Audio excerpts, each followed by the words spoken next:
সবাই যেন ভালো থাকে, মা বাবা যেন সুস্থ থাকে, পরিবারের সবাই, এটাই।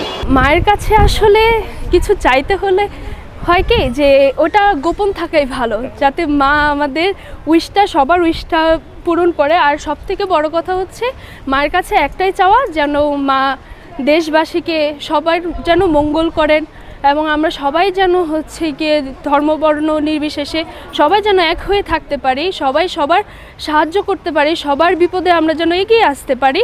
মা যেন তার সবার উপরে কৃপা করে। আমি এবার ইন্টারমিডিয়েট পরীক্ষা দিচ্ছি, তো আমার একটাই আশা যে হলো আমি এবছর পরীক্ষায় যাতে সব কয়টা ভালোভাবে উত্তীর্ণ হয়ে একটা প্লাস পাই, এটা মা বাবাকে ভালো রাখবে। আর আমি আমার জীবনের লক্ষ্যে যাতে পৌঁছাতে পারি, এটাই আমার এবছরের চাওয়া। মার কাছে এই বছর চেয়েছি আমার ফ্যামিলির ভালো যাতে বা আশীর্বাদ করে আমাদের, এরপর সবাই যাতে ভালো থাকে। আর আমি এটাও চেয়েছি যে আমি সবাইকে ভালো রাখতে পারি। মার কাছে বিশেষ করে তেমন কিছুই চাওয়ার নেই, দেশে যা পরিস্থিতি আছে তা যাতে খুব সুন্দরভাবে একটা পরিস্থিতি আসে, কারণ খুব বাজে পরিস্থিতির মধ্যে দিয়ে আমরা এখন যাচ্ছি। পরিস্থিতি যাতে খুব নর্মাল হয়, ঠান্ডা হয়, তেমনভাবে কিছু চাওয়া নেই, সবার যাতে মঙ্গল হয় তাই কামনা রইল। মার কাছে ছিলাম ফার্স্ট অফ অল আমাদের দেশের অবস্থা যাতে ভালো হয়, কারণ এই সরকার যাওয়ার পরে আমাদের দেশের অবস্থাটা খুব একটা রাজনৈতিক ভালো না।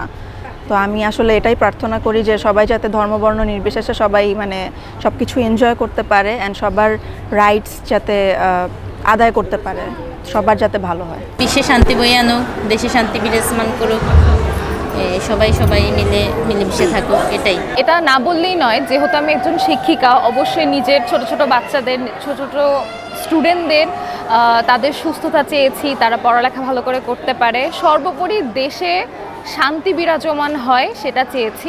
এই যে সবাই ভালো থাকুক, কোনো সমস্যা না হোক, সবাই ভালোভাবে নিজের লাইফ লিড করতে পারুক, এই আর কি। মার কাছে চেয়েছি সবাই যেন শান্তিতে থাকতে পারে, কোনো সুস্থ দেখে থাকতে পারে, কারোর সাথে কোনো বিরোধিতা হিংসা না থাকে, সবাই যেন সুখে শান্তিতে থাকতে পারে, দেশে মিলেমিশে থাকতে পারে। এই তো সকলের কল্যাণ কামনা করলাম। আর দেশে যেন সবসময় স্থিতিশীল অবস্থা থাকে, আমরা সকলে যেন সব ধর্ম বর্ণ নির্বিশেষে সবাই যেন একত্রিত হয়ে দেশে শান্তিতে বাস করতে পারি, এটাই কামনা করা।